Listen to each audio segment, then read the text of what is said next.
নারায়ণগঞ্জে বুড়িগঙ্গা নদীতে জ্বালানি তেলবাহী ট্রলারে আবারও আগুন ছড়িয়ে পড়েছে। এই মুহূর্তে ঘটনাস্থলে আছেন আমাদের সহকর্মী রাইদুল ইসলাম শুভ। সরাসরি চলে যাব তার কাছে। শুভ, নারায়ণগঞ্জের ফতুল্লায় দুর্ঘটনা কবলিত যে ট্রলারটি ছিল তেলবাহী ট্রলার, সেই ট্রলারটিতে কিন্তু সন্ধ্যার ঠিক আগ মুহূর্তে আবারও হঠাৎ করে কিন্তু অগ্নিকাণ্ডের ঘটনা ঘটেছে। আমরা দেখতে পাচ্ছি যে এই মুহূর্তে যে ট্রলারটি রয়েছে সেটি কিন্তু অনেকটা নদীর মাঝপথে চলে গিয়েছে। আমরা এই যে জেডি ঘাটটি রয়েছে যমুনার মেঘনার যে তেলের ডিপোর জেডি ঘাটটি, সেখানে কিন্তু ট্রলারটি বাধা ছিল।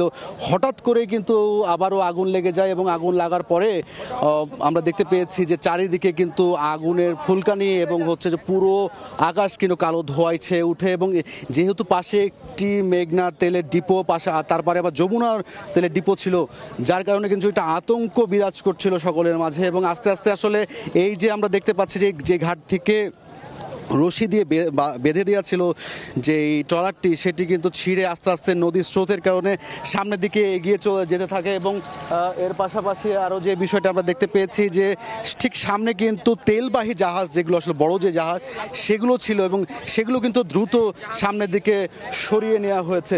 এবং যে বিষয়গুলো আমরা দেখতে পেয়েছি যে সাধারণ মানুষের মধ্যে যে আতঙ্ক, সেটি কিন্তু অনেকাংশে বেশি কিন্তু বিরাজ করছে। এবং আমরা যে প্রত্যক্ষদর্শীর কথা যদি বলি, যে দুর্ঘটনা সময় যে মাঝিটি ছিলেন তিনি আসলে অক্ষত অবস্থায় উদ্ধার হয়েছিলেন। তার সাথে আমরা অল্প কিছুক্ষণ আগে কথা বলেছি।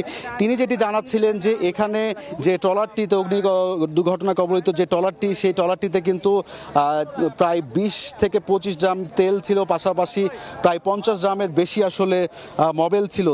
এবং তার পাশাপাশি কয়েল থেকে শুরু করে আরও অনেক যে সকল হচ্ছে যে কেমিক্যাল সামগ্রী, সেগুলো কিন্তু এই আমরা দেখতে পেয়েছি যে এই ট্রলারটিতে ছিল বলে। তো একে একে যত সময় যাচ্ছে, যত যেন এই যে দুর্ঘটনা অগ্নিকাণ্ডে কবলিত যে ট্রলারটি, সেটি সামনের দিকে এগিয়ে যাচ্ছে, কিছুটা অনেকটাই বলা যায় যে ভয়ঙ্কর একটা অবস্থার মধ্যে কিন্তু বিরাজ করছে এখানকার মানুষের মধ্যে।